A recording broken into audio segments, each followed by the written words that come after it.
नमस्कार, स्वराज एक्सप्रेस में एक बार फिर से आपका स्वागत है। मैं हूं आपके साथ ऋषभ सोनी और लेकर आया हूं हमारी खास पेशकश बिग डिबेट। कहते हैं तस्वीरें बिना कुछ कहे ही सब कुछ कह जाती हैं, इंसान को सोचने और वक्त के झरोखों में वापस जाने को मजबूर कर देती हैं। आज हम बात कर रहे हैं बेरहम वक्त में हुए कुछ ऐसी ही बेरहम वाक्यों की जिनकी तस्वीरें देखकर आंखों से अनायास ही आंसू झलकने लगते हैं और इतिहास के पन्नों में बंद उन मनहूस घटनाओं की यादें फिर से हरी भरी और जख्म फिर से जलने लगते हैं, क्योंकि एक बार फिर ऐसी ही दर्दनाक घटना घटी है दतिया के रतनगढ़ मंदिर में। तड़प की ऐसी तस्वीरें सामने आई है जिसने दिन, तारीख और समय पर बदनुमा दाग तो लगाया ही है, साथ ही सिस्टम के सामने कई सवाल भी खड़े कर दिए हैं। देखिए एक रिपोर्ट। शायद इन तस्वीरों को देखकर कुछ भी पूछने और सोचने की जरूरत ना पड़े।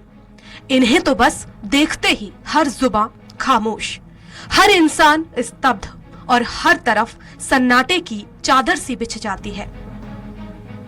हो भी क्यों ना, क्योंकि इन तस्वीरों के पीछे दबी है भयावता और बेदर्द हादसे की ऐसी दास्तां जिसने इंसानियत के वजूद पर ही सवाल खड़े कर दिए, पूरे देश तक की सांसें फुला दी और तारीखों की याददाश्त पर कालिख पोत उन्हें हमेशा हमेशा के लिए इतिहास के काले पन्नों में दर्ज करा दिया।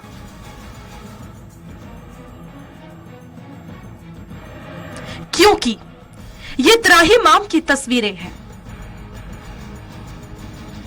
ये तबाही और कोहराम की तस्वीरें हैं, ये जहन में सिरहन पैदा करने और जिस्म में रोंगटे खड़े करने वाली तस्वीरें हैं। तस्वीर नंबर 1, भोपाल गैस कांड। ये तस्वीर मध्य प्रदेश की राजधानी भोपाल की उस काली कलंकित रात की है जिसकी फिर कभी सुबह नहीं हुई। 2 दिसंबर 1984 की दरमियानी रात यूनियन कार्बाइड कारखाने से निकली गैस ने देखते ही देखते झीलों के खूबसूरत शहर को मुर्दा घर में तब्दील कर दिया। इसकी जद में आने से हजारों बेगुनाह काल की कोख में समा गए। जो उस घड़ी ना मरे वो अब पल पल मर रहे हैं और ये तस्वीरें इस महा त्रासदी की पहचान बन गई। रतनगढ़ मंदिर भगदड़ मामला 13 अक्टूबर 2013।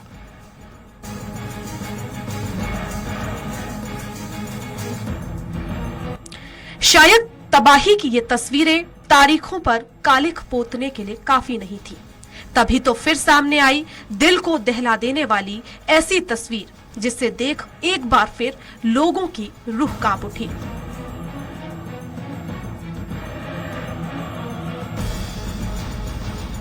आंख खुली की खुली और मुंह फटे के फटे रह गए। दतिया के पास रतनगढ़ माता के मंदिर में भगदड़ मचने से 115 लोगों की मौत हो गई, जबकि इससे कहीं ज्यादा की तादाद में श्रद्धालु घायल हो गए। तस्वीर नंबर 4, इंदौर मंदिर की बावड़ी में गिरने से 35 की मौत, 30 मार्च 2023। इंदौर में रामनवमी पर हुए दर्दनाक हादसे ने पूरे देश को झकझोर कर रख दिया है। जहां स्नेहनगर के पास पटेल नगर में श्री बेलेश्वर महादेव झूलेलाल मंदिर में हवन के दौरान जब लोग पूर्ण आहुति के लिए अपनी अपनी जगह पर खड़े हुए तो उनके पैरों तले जमीन खिसक गई। बावड़ी के ऊपर की छत धंसने से देखते ही देखते 50 से ज्यादा महिला, बुजुर्ग और बच्चे 50 फुट गहरी बावड़ी में जा गिरे। हादसे में 35 लोग मौत के मुंह में समा गए, जबकि 18 लोगों को बड़ी मशक्कत के बाद रेस्क्यू कर बाहर निकाला गया।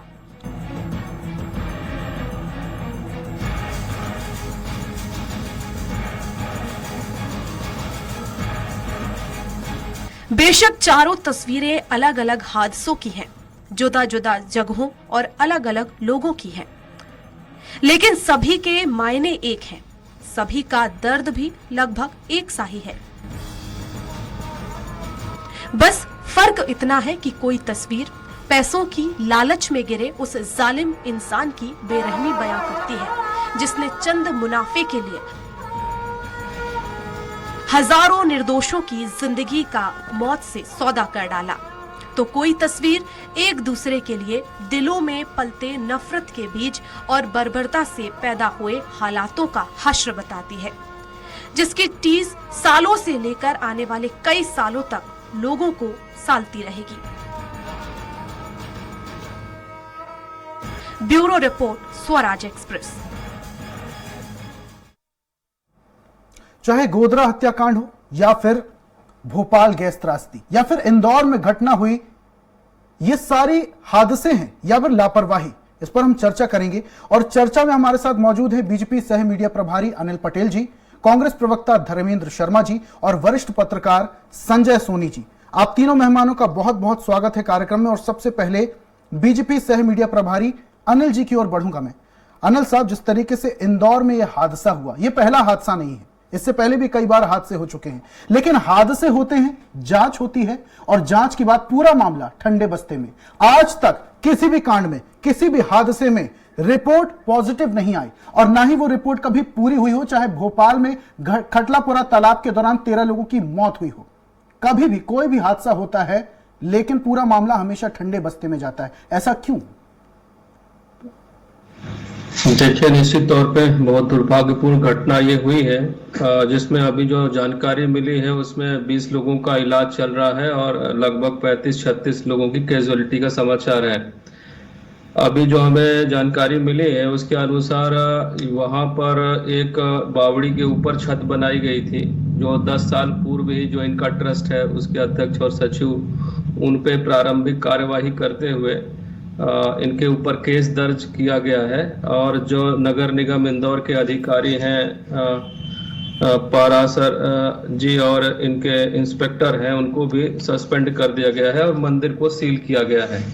और मुख्यमंत्री जी ने जांच के आदेश दिए हैं, जिसके बाद कलेक्टर ने मजिस्ट्रेट जांच भी इसमें बिठाई हुई है। और निश्चित तौर से ये मानिए कि इसमें जो दोषी होंगे उनको ढूंढकर उनके ऊपर कार्रवाई अवश्य की जाएगी। निश्चित ही बहुत दुखद हादसा तो है ही है और ऐसे हादसों की पुनरावृत्ति न हो, इस पे सरकार ने कुछ कदम उठाए हैं कि जैसे इस तरह के मंदिर जो मध्य प्रदेश के अंदर और भी हैं, जो जिनके ऊपर स्लैब बना दिए गए हैं या ढक दिए गए हैं, मंदिर हो या बावड़ी हो, या आज कुछ हादसे और भी देखने को आपको मिले होंगे, जो बोरवेल है उन्हें भी उनके मालिक खुला छोड़ देते हैं। तो उन चीज़ों को ढक दिया जाए या उसमें जो जिम्मेदार लोग हैं, जो मालिक हैं उसके मंदिर के या बोरवेल के, तो उनके ऊपर कार्यवाही भी करी जाएगी, ऐसा मुख्यमंत्री जी ने निर्णय लिया है। और अगर सरकारी संपत्ति है तो सरकारी अधिकारी और कर्मचारियों को दोषी माना जाएगा और उनके ऊपर कार्यवाही होगी। जी ठीक है, कार्रवाई होगी। पटेल साहब, जैसा आप बता रहे हैं, प्रधानमंत्री नरेंद्र मोदी ने शोक संवेदनाएं व्यक्त की हैं, मुआवजे का ऐलान कर दिया है, मुख्यमंत्री ने जांच के आदेश दे दिए हैं, तमाम नेता और मंत्री इसमें संवेदनाएं प्रकट कर रहे हैं। कांग्रेस प्रवक्ता की ओर मैं बढ़ूंगा।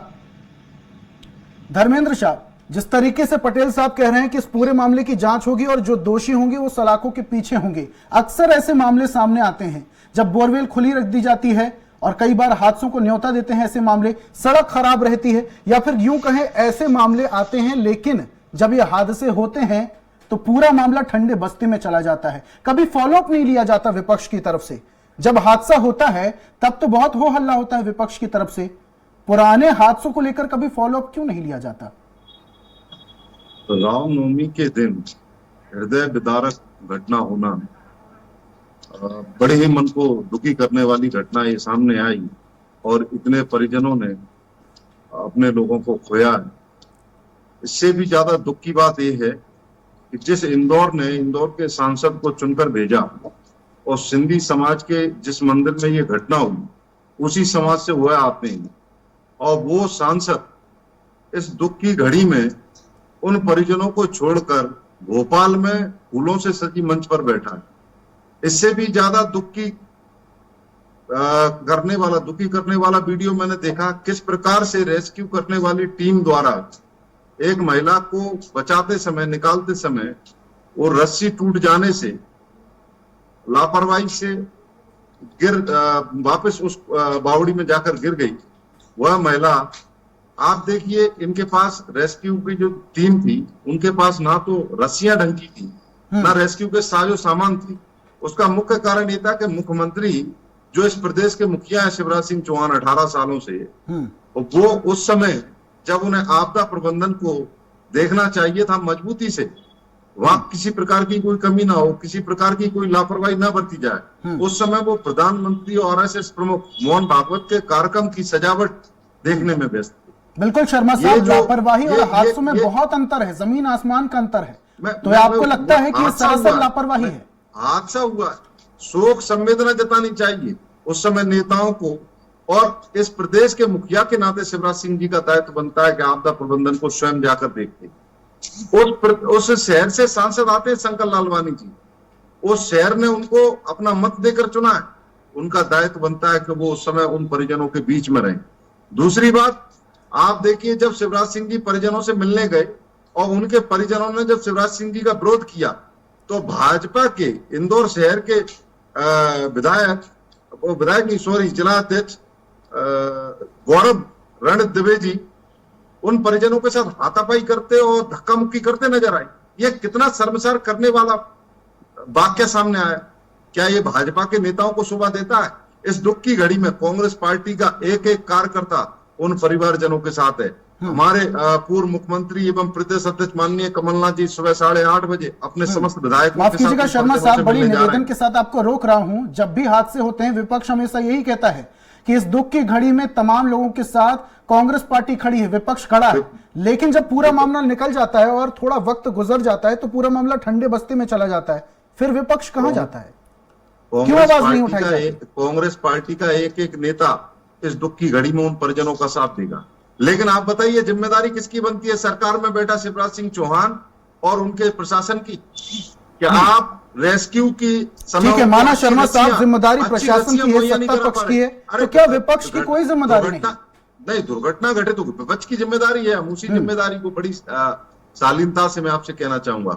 हम कांग्रेस पार्टी के प्रत्येक कार्यकर्ता, नेता, विधायक से लेकर हमारे पूर्व मुख्यमंत्री कमलनाथ जी उन परिजनों से कल मिलेंगे और यथासंभव जो मदद होगी वो करेंगे। और इसके बाद इस घटना में जितने भी लोग दोषी हैं उनको दंड दिलाने के लिए कांग्रेस सड़कों पर संघर्ष करेगी।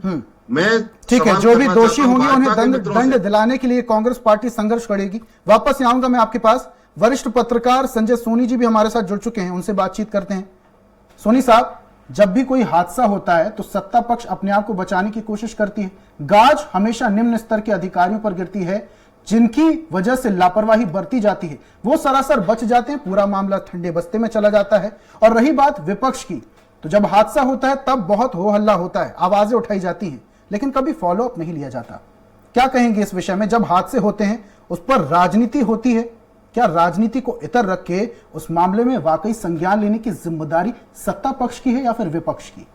देखिए, सत्ता पक्ष की जिम्मेदारी तो सबसे पहले है, और मैं इस पे ये मानवीय पहलू है, और मैं इस पे ये कहना चाहता हूँ कि जब भी कोई ऐसी घटना होती है तो उस घर की, उसके परिवार की क्या स्थिति होती है, इस पे सोचने की बात है। मैं समझता हूँ, एक तो आपको भी आपने पैकेज में भी बताया कि सरकार नगर निगम ने उस पर कार्रवाई की थी, और पहले जब एक घटना हुई थी जो बच्चे गिर गए थे, उस पर मंदिर ट्रस्ट के सह सचिव पे कार्रवाई हुई। तो आपने, मैं समझता हूं कि कोई भी घटना होती है, आज बोरवेल की बात हो रही है कि बोरवेल छोड़ दिए जाएंगे तो उस पर कार्रवाई करेंगे, और ऐसा कोई लापरवाही होगी तो कार्रवाई करेंगे। मगर जब स्थितियां पहले हो चुकी होती है, चिन्हित होती हैं, वहां क्यों नहीं सरकार, नगर निगम, प्रशासन क्यों नहीं कार्रवाई करता? मेरा सवाल यही है, सत्ता पक्ष से भी और विपक्ष से भी। जब भी ये हादसे हो जाते हैं तब तक कुछ दिन तक तो हो हल्ला होता है, उसके बाद पूरा मामला ठंडे बस्ते में चला जाता है। 2002 से बोरवेल खुले होने का कानून लागू होने की बात चल रही है, लेकिन आज तक वो कानून लागू नहीं हुआ, और आए दिन किसी न किसी बच्चे के बोरवेल में गिरने की खबरें आती हैं। अभी हाल में विदिशा वाली घटना हुई, आपको याद होगा कि वो बच्चा खत्म हो गया। और ऐसे मैं समझता हूं ऐसे हजारों मामले हैं। आप बोरवेल पे बड़ी कड़ी कार्रवाई होती है, बड़ा नियम है उसका कि अगर बोरवेल आपने खोदा है तो उसकी जिम्मेदारी, अगर प्राइवेट है तो उस मालिक की है, सरकारी है तो जिस जिले का, जिस क्षेत्र का एसडीएम, उसके ऊपर कार्रवाई होती है। तो मेरा ये कहना है कि जब ये चिंता, जब कोई घटना हो जाती है, किसी के आप 2-5 लाख रुपए दे भी देंगे सरकार, तो उससे कुछ नहीं होने वाला। उसके घर का चिराग चला गया, उसके घर के लोग चले गए, उसके हो सकता है कि कमाने वाला कोई एक अकेला घर का हो, वही चला गया। बताइए क्या हालात होता है उसके बिल्कुल घर सोनी की, साहब, ये जो उसकी हानि वेदना होती क्या है होती किसी परिवार की, ये हानि कभी भी पूर्ति नहीं की जा सकती इस हानि की। आपके पास वापस से आऊंगा, पटेल साहब की ओर बढ़ूंगा मैं। पटेल साहब, जिस तरीके से यह हादसे होते हैं, मामला ठंडे बस्ती में चला जाता है, मुआवजे की घोषणा भी कर दी जाती है, लेकिन इस मुआवजे से क्या किसी परिवार का बेटा, बहू, बच्ची, मां वापस लाई जा सकती है? एक बड़ी हानि तो हो गई, मुआवजे का ऐलान कर दिया गया, संवेदनाएं व्यक्त कर दी गई। निश्चित तौर से उसकी पूर्ति तो नहीं की जा सकती है, लेकिन सबको इस दुख की घड़ी में, चाहे वो पक्ष हो या विपक्ष हो, हम सबको मिलकर के पहले उनको इस दुख से बाहर लाने का प्रयास करना चाहिए, उनकी मदद करनी चाहिए। मैं आपको बताना चाहूंगा कि हमारे जो कांग्रेस के साथी हैं, उन्होंने बहुत खराब आरोप लगाए हैं, जबकि हमारे मुख्यमंत्री जी, सांसद जी और महापौर जी उस घटना स्थल पे पहुंचे और हॉस्पिटल में भी उन्होंने देखा कि उनका इलाज ठीक चल रहा है कि नहीं चल रहा है। उस समय पे पूरा प्रशासन, कलेक्टर और कमिश्नर भी उपस्थित रहे। गैस की सप्लाई अंदर कैसे ऑक्सीजन पहुंचाई जाए, उसकी व्यवस्था पूरी अफरा तफरी में किया। कोई देखिए, इस तरह के हादसे जब होते हैं तो पहले से कोई जानकारी या बता के वो नहीं आते हैं, तो लेकिन उनको सारी व्यवस्था करने का प्रयास किया। और सिर्फ यहाँ पे देखिए, सिर्फ मौत के इतने लोगों के दुख की घड़ी में और सिर्फ इस तरह की राजनीति करना मुझे ठीक नहीं लग रहा है। मैं कोई टिप्पणी भी नहीं करूंगा, लेकिन फिर भी कमलनाथ जी को और कांग्रेस के अन्य नेताओं को भी वहां पर उपस्थित होकर के क्या मदद हो सकती है वो करना चाहिए, ये एक विषय है। दूसरा, जो आपने कहा है कि इस तरह के हादसे ना हो, और हादसे जब हो जाते हैं तब ऐसी चीजें क्यों सामने आती हैं, तो निश्चित तौर से देखिए, इतना बड़ा राज्य है और बहुत सारे यहाँ मंदिर हैं और जो कानून भी बने हैं, ये अपनी जगह काम करते ही हैं, लेकिन ये हादसे ना हो इसके लिए हम सबकी, आपकी भी, मेरी भी और समाज की भी कुछ जिम्मेदारियां मुझे लगता है होनी चाहिए कि हम अगर बोरवेल बनाए हैं तो उसको पैक कर दें, या मंदिर में कोई बावड़ी या कुआं रह गया, या मेरे घर में ही जैसे मेरा अंदर आंगन में एक बोर था, बाद में वो खराब हो गया तो हमने बाहर कराया, तो हमारी जिम्मेदारी बनती है कि हमारे बच्चे सुरक्षित रहें, तो उसको ठीक से बंद करके और उसको पैक कर दिया जाए। पटेल साहब, बड़े निवेदन के साथ रोकना चाह रहा हूं, लेकिन जिम्मेदारी तो ये भी बनती है कि इस पूरे मामले का फॉलोअप लिया जाए। सीधी मामला आपको याद होगा, कुछ समय पहले जब बस में हादसा हुआ था, कई लोगों की जान गई थी, बहुत सारे लोगों को मुआवजा अब भी नहीं मिला है। अगर मैं बात करूं कुछ साल पहले की, खटलापुरा तालाब में नाव पलटने से 13 लोगों की मौत हुई थी। बहुत सारे लोग हैं जो आज भी परेशान हो रहे हैं, और ये दावा और वादा किया गया था यहाँ पर सुरक्षा को बढ़ाया जाएगा, लेकिन आज स्थिति बिल्कुल उलट है। इस पर फॉलोअप क्यों नहीं लिया जाता? नहीं, जो आपने रीवा वाली घटना, में रीवा से ही आता हूं, तो यहाँ पर तुरंत ही, क्योंकि सतना में ही थे मुख्यमंत्री जी, तुरंत यहाँ पहुंच गए थे और कई सभी लोगों को लगभग सबको राहत राशि मिल गई है। हो सकता है कोई एक ऐसा केस होगा तो उनको भी मिल जाएगा, ऐसा नहीं है। अब जैसे भोपाल गैस कांड वाला भी इतना बड़ा हादसा था, उसमें भी बहुत सारे लोगों को राहत राशि सरकारें, चाहे केंद्र सरकार हो या प्रदेश सरकार हो, चाहे कोई भी सरकार रही हो, उन्होंने जरूर मदद करती हैं। तो ये तो मुझे लगता है हादसा तो है ही, लेकिन अगर इसमें लापरवाही का भी अगर विषय आता है, चाहे वो जन को सामान्य नागरिक हो या कर्मचारी या अधिकारी हो, मुझे लगता है कि उनको छोड़ा नहीं जाएगा और निश्चित तौर से कड़ी कार्रवाई होनी भी चाहिए। और आपके पास शर्मा जी की ओर बढ़ूंगा। शर्मा साहब, क्या लगता है आपको, मुआवजे का ऐलान कर देने से और मुआवजा पहुंचा देने से जो हानि हुई है, जो क्षति हुई है किसी परिवार के लिए, वो पूरी हो सकती है? और कई बार तो मुआवजा भी नहीं मिलता, एड़ियां घिस जाती हैं, चप्पलें घिस जाती है लोगों की, चक्कर काटते काटते अधिकारियों के दफ्तरों की, लेकिन मुआवजा नहीं मिलता। मैं अभी पटेल साहब को सुन रहा था, मुझे बड़ा आश्चर्य हुआ। उन्होंने कहा कुछ समाज की भी जिम्मेदारी होती है। आप सारी जिम्मेदारी समाज को ही डाल दीजिए, समाज में अब सारी नहीं देखे, मैंने सारी नहीं कहा। सरकार का काम क्या है? उसको आप घुमा के मत बात करिए यार। बजाने के लिए सरकार का काम है, सरकार अपना काम कर रही है, पर आप उसको घुमा के आपदा प्रबंधन की जिम्मेदारी संभालनी थी, लेकिन वो क्या कर रहे थे? लेकिन आप भड़का के सजावट कैसी हो, मोदी जी चीजें खराब करने का प्रयास न करें। आपकी भी जिम्मेदारी बनती है, उसकी साथ सज्जा को आपकी भी जिम्मेदारी बनती है। और इंदौर के सांसद को वहां के परिवार जनों के नाते, वो परिवार का मुखिया है, इंदौर से सांसद है, उसकी जिम्मेदारी सबसे पहले बनती है कि वो इंदौर पहुंचकर वहां उपलब्ध है, परिजनों के साथ मिलकर उनके दुख को बांटने का काम करता है। लेकिन वो क्या कर रहे थे? वो भोपाल में बैठकर फूलों से सजी मंच पर नहीं। राजनीति का आनंद ले रहे थे। आप ये बड़ा झूठ और दुखद ये है। सब गलत बातें कर रहे हैं। आपने गलत मुआवजे बयानी ना का करें। अनाउंसमेंट कर दिया निवेदन कि है मेरा। मुआवजे देंगे, कब देंगे क्या देंगे ये तो आने वाला समय बताएगा। वल्चर लेकिन वल्चर जिन पॉलिटिक्स ना परिजनों ने करें। अपने परिवार के लोगों को खोया है उनकी पूर्ति कैसे होगी? और भारतीय जनता पार्टी के नेता लगातार घड़ियालू आंसू बहाकर वहां केवल राजनीतिक नौटंकी करने का काम कर रहे हैं। अभी मुख्यमंत्री जी हॉस्पिटल में गए मिलने, आपने देखा वहां किस प्रकार से परिजनों ने आक्रोश व्यक्त किया, नारेबाजी की। तो उस नारेबाजी को दबाने के लिए भाजपा का जिला अध्यक्ष उन्हीं परिजनों से अभद्रता करता है। ये कहाँ का न्याय है? ये लेकिन कौन सी नैतिकता है? शर्मा साहब, पूरी जिम्मेदारी सत्ता पक्ष पे डाल देना भी तो सही नहीं ना। विपक्ष की भी तो कोई विपक्ष की ड्यूटी है। हमारी जिम्मेदारी है, हम उन परिजनों के दुख में हर पल खड़े रहेंगे और उनको न्याय दिलाने ऐसे के तो लिए पटेल साहब भी सड़क से आवाज लेकर- उठा देंगे, ऐसे तो सड़क से पटेल लेकर साहब भी आपसे विधानसभा सवाल तक कर लड़ाई देंगे कि विपक्ष पार्टी का कौन सा नेता उन लोगों से मुलाकात करने के बिल्कुल। लिए गया। कोई नहीं गया। माननीय कमलनाथ जी सुबह 8:30 बजे उन परिजनों के घर जाएंगे, एक एक परिजन से मिलेंगे और समस्त विधायक दल पहुंच देखिए रहा शर्मा है। साहब और जाएंगे हम लोगों और ने- जा हम चुके लोग- हैं, दोनों बातों में कल फर्क है। सुबह- वापस से आऊंगा कल शर्मा सुबह साहब, आज शर्मा साहब अभी उस समय की समय- बात है, उस वापस से आऊंगा सुनिए, आपके पास। इस समय उनको रेस्क्यू की आवश्यकता है। अगर राजनीतिक लोग उनके घर पर जाकर बैठ जाएंगे तो रेस्क्यू कैसे होगा? इसलिए कमलनाथ जी ने निर्णय लिया कि कल सुबह सबसे पहले वहां पहुंचकर उनके परिजनों से मिलकर उनकी क्या यथासंभव मदद कांग्रेस पार्टी कर सकती है वह करने का काम कांग्रेस पार्टी करेगी। और उनके दोषियों को सजा दिलाने के लिए सड़क से लेकर विधानसभा तक भारतीय जनता पार्टी की सरकार को घेरने का लेकिन शर्मा काम साहब, कांग्रेस पार्टी करेगी। इससे पहले भी बहुत सारे मामले हुए हैं, तब विपक्ष कहाँ था जब मामला तब भी होता है? यही तो मेरा तब भी सवाल था विपक्ष ने कि पूरी जब जिम्मेदारी हादसे से- होते हैं तभी क्यों तब हो भी हल्ला विपक्ष होता ने है, पूरी उसके जिम्मेदारी बाद तक से ही हो हल्ला मान- जारी क्यों नहीं लगता? कहाँ गायब हो जाते हैं मुद्दे? पटेल साहब आप कुछ कह रहे थे। देखिए, मैं ये पूछना चाह रहा हूँ कि इतना गंदा पॉलिटिक्स कर रहे हैं, ये ठीक बात नहीं है। शर्मा जी, आप क्या कर सकते हैं वो करना चाहिए। आपके नेता कहाँ हैं? ओला पाला में भी नहीं दिखे और इस हादसे में भी नहीं दिख रहे हैं। आप लोग तो सिर्फ भावी और प्रभावी मुख्यमंत्री बनने में लगे हुए हो और राहुल गांधी की चमचिंग में लगे हुए, कैसे मेरा घर और मेरा घर राहुल का घर में लगे। आपको जनता के मुद्दे से कोई लेना देना नहीं है। आप सिर्फ वल्चर पॉलिटिक्स करते हैं और मौत पे राजनीति करते हैं। जनता ये समझ रही है, पटेल परिवार वहां का जो ये हादसे का शिकार हुआ है वो समझ रहा है। आप लोगों को नहीं खदेड़ा। अगर वो डिबेट देख रहे हैं आपकी, तो जिस तरह से आपने बातें करी हैं तो आपको नहीं खदेड़ा कमलनाथ जी आप को, लोगों में जरा सी तो आप बात मानवता या करिएगा नैतिकता मेरे बची है या नहीं? से। इस तरह से अरे घृणित थोड़ी सी राजनीति मानवीय करना संवेदना बिल्कुल भी दिखाइए। शोभनीय नहीं है। इंदौरवासियों ने अपने परिजनों आप को लोग खोया किस है। तरह का काम कर रहे हैं आप लोगों का पता नहीं है। न सत्ता में रहते हैं तो पता चलता है, न विपक्ष में रहते हैं पता कम से चलता कम है। सिर्फ उनका मौत दुख की बांटने राजनीति का काम करते हैं करिए। आप लोग, सिर्फ और सिर्फ मौत की राजनीति करते हरियाली हैं। आंसू बहाना बंद करिए पटेल साहब। वो तो दिख रहा है आपका किस तरह आप घड़ियाली आंसू बहा रहे हैं। कुछ करना नहीं बासी है छोड़िए, आपको। मध्य सिर्फ प्रदेश इस का तरह प्रत्येक बड़ी नागरिक ओछी इस घटना से राजनीति दुखी करना ही आपका काम रह ठीक गया है है। पटेल साहब, शर्मा साहब शांत हो जाइए।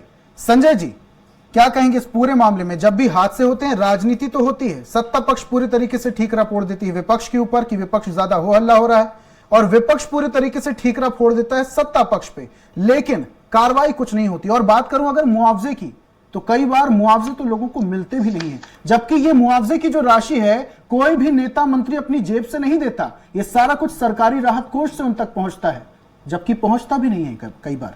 क्या कहेंगे इस विषय में? बिल्कुल नहीं, बिल्कुल सही कहा आपने, और ये बहुत गंभीरता का विषय है, मानवता का विषय है। और मैं समझता हूँ कि सरकारों को, जैसे आज मैं समझता हूँ ये हादसा हुआ, अब मैं ये देख रहा हूँ और आप भी देखेंगे कि मध्य प्रदेश में कोई कार्रवाई नहीं होगी। बोरवेल कहीं खुदे फिर कोई बच्चा गिर जाएगा, फिर कोई ऐसी घटना हो जाएगी। जो खटलापुरा मंदिर में हादसा हुआ उसके कुछ देर पहले मैं वहाँ था, मैं भी विसर्जन करने गया था। मैं देख रहा था कि पुलिस कुछ नहीं, वहाँ कोई लाइफ जैकेट नहीं, कोई व्यवस्था नहीं थी। और थोड़ी देर बाद पता चलता है कि एक इतनी बड़ी घटना वहां हो गई। तो वहां पुलिस कहने को लगी थी, लेकिन वहां कोई इंतजाम नहीं थे, कोई रोक टोक नहीं था, वो कोई लाइफ जैकेट की व्यवस्था नहीं थी। ऐसे कोई भी हादसे होते हैं, किसी की जिंदगी जाती है, उसका पूरा परिवार बिखर जाता है। और मैं समझता हूं प्रशासन की, सरकार की सबसे पहली और प्राथमिक जिम्मेदारी। इसके अलावा यह भी देखने को मिला है जिस तरीके से दावे और वादे किए जा रहे थे कि विसर्जन के लिए अलग से कुंड बनाया जाएगा, कुंड तो बनाया गया, लेकिन वहां पर मूर्ति विसर्जन नहीं हो रहा। बिल्कुल नहीं। सुरक्षा के तमाम दावे और वादे किए गए थे। बिल्कुल। मुश्किल से मुश्किल 1 या 2 जवान वहां पर दिखेंगे, ना कोई लाइफ जैकेट दिखेगा, ना ही वहां पर कोई सुरक्षा के इंतजाम दिखेंगे। लोग तो लापरवाही बरतते ही हैं, लेकिन उनको कंट्रोल करने के लिए जो शासन और प्रशासन दावे और वादे करते हैं वो पूरी तरीके से खोखले साबित होते हैं। और ऐसा क्यों? वो इतनी बड़ी संख्या में लोग वहां चले जाते हैं और हताहत हो जाते हैं। उनकी फिर उनका जीवन कैसे पानी के अंदर चला गया कोई किसी को पता नहीं। जब वो घटना पूरी हो गई तब अगले दिन से राजनीति शुरू हो गई। तो मैं समझता हूं कि ऐसी कोई चीज रोक टोक क्यों नहीं होती। मतलब मैं समझता हूं बोरवेल की घटना हो या इस तरह की, अब जब वो मंदिर प्रशासन के ऊपर कार्रवाई हो चुकी, पहले नगर निगम ने कार्रवाई की, तो फिर उसकी देखरेख क्यों नहीं हुई कि अगर ये ऐसा है तो यहाँ कार्यक्रम नहीं। आपको याद होगा ये भी बात आ रही है कि वो कार्यक्रम वहां होना नहीं था, वो उसके ऊपर ही कार्यक्रम हो रहा था जहां वो नीचे बावड़ी थी। तो जब वो घटना हो गई तब आप सारे नियम कायदे लागू कर दीजिए, कोई विषय नहीं। अब तो वो जिंदगी चली गई, उनके घर के हालत क्या होंगे, उनके परिवार की हालत क्या होगी। कुछ राशि मिलने से, किसी की सहायता से, कोई राजनीति होने से उनका परिवार नहीं चलने वाला। मैं समझता हूं सरकार को बड़े गंभीरता से निर्णय लेने होंगे। ऐसा कोई निगम मंडल, ऐसा कोई एक आयोग बना के ऐसी कुछ कार्रवाई जिला प्रशासन के जरिए हमेशा से ऐसा करना पड़ेगा कि जब भी कोई घटना हो उससे पहले प्रशासन अलर्ट हो, कार्रवाई करे। सजग रहने की तो बहुत ज्यादा जरूरत है, क्योंकि हादसों को न्योते इस तरीके की ही चीजें देती हैं। पटेल साहब क्या कहेंगे? आखिरी सवाल आपसे कर रहा हूं मैं, हमेशा ढोलमोल और ढीला रवैया क्यों होता है सरकार का? जब हादसे हो जाते हैं उसके बाद नियम और कायदे कानून याद आते हैं सरकार को। इससे पहले अगर एक्शन ले लिया जाए तो शायद ये हादसे ना हो। देखिए, पुराने नियम बने हैं, इसी के तहत ही कार्यवाही हुई है। और लेकिन अगर लगता है कि और कड़े नियम बनाने की जरूरत है तो माननीय मुख्यमंत्री जी ने कहा है कि हम और कड़े नियम बनाएंगे। और मैं आश्वासन देना चाहता हूं अपनी तरफ से कि आप देखेंगे कि आने वाले कुछ समय में या कुछ दिनों में ही इसके, चाहे ये बावड़ी का मामला हो, कुओं का मामला हो, खुले बेरबल का मामला हो, ये इसमें जरूर कोई कड़े कानून बनेंगे। ठीक है, कोई कड़े कानून बनेंगे और इस पर सख्ती बरती जाएगी। आखिरी सवाल मैं आपसे करना चाहूंगा शर्मा साहब, ये जो कड़े और कानून बनने वाले हैं इस पर क्या कहेंगे आप? क्या आपके द्वारा, आपकी पार्टी के द्वारा एज ए विपक्ष जितना भी वक्त बचा है चुनाव उससे पहले ही, क्या आवाज उठाई जाएगी? तमाम मामलों को उठाया जाएगा, तमाम मामलों को निकाला जाएगा? चाहे मैं टेकरी की बात करूं, चाहे मैं खटलापुरा तालाब की बात करूं, चाहे से तमाम मुद्दों की बात करूं, क्यों ऐसे मुद्दे शांत हो जाते हैं? क्योंकि विपक्ष शांत हो जाता है। कब जागेंगे आप और कब आप सवाल करेंगे? पटेल साहब ने घोषणावीर मुख्यमंत्री की तरह एक आश्वासन दे दिया है, लेकिन इस आश्वासन से क्या उन परिजनों की जीवन वापस आ जाएंगे? जो परिवार के लोग चले गए छोड़कर, उन लोगों का दुख कम हो जाएगा। रही बात विपक्ष की, कांग्रेस पार्टी पूरी जिम्मेदारी से आपको बताना चाह रही है कि हमारे छोटे कार्यकर्ता से लेके मध्य प्रदेश का शीर्ष नेतृत्व तक इस घटना से बहुत दुखी है और हम इस घटना को लेकर मुखर रूप से आवाज उठाएंगे और इनके न्याय के लिए सड़क से लेकर विधानसभा तक मांग करेंगे और भारतीय जनता पार्टी के नेताओं का चेहरा उजागर कर रहेंगे कि इन्होंने किस प्रकार से हर प्रकार हम समझ जाएंगे कि आपने बहुत प्रदेश में ऐसी घटनाओं। ठीक है शर्मा साहब, पटेल साहब, बहुत बहुत शुक्रिया हमारे साथ जुड़ने के लिए। तमाम मेहमानों का हमारे साथ इस चर्चा में शामिल होने के लिए बहुत बहुत शुक्रिया। बीजेपी सह मीडिया प्रभारी अनिल पटेल जी जुड़े हुए थे, कांग्रेस प्रवक्ता धर्मेंद्र शर्मा हमारे साथ जुड़े हुए थे और वरिष्ठ पत्रकार संजय सोनी हमारे साथ जुड़े हुए थे। तीनों मेहमानों का जुड़ने के लिए और अपने तर्क रखने के लिए बहुत बहुत शुक्रिया। और आज हम बात कर रहे थे जिस तरीके से लापरवाही बरती जा रही है उस पर कब एक्शन लिया जाएगा, यह भी एक सवाल उठ रहा है। और उन लोगों पर कब गाज गिरेगी जब ये जो लोग लापरवाही के जिम्मेदार हैं, इस तरीके से नियम लागू तो हो जाएंगे लेकिन सरकार इस पर एक्शन कब लेगी ये भी देखने वाली बात है। एक नए विषय के साथ, एक नई चर्चा के साथ फिर से हाजिर होंगे। तब तक के लिए मुझे दीजिए इजाजत और आप देखते रहिए स्वराज एक्सप्रेस। नमस्कार।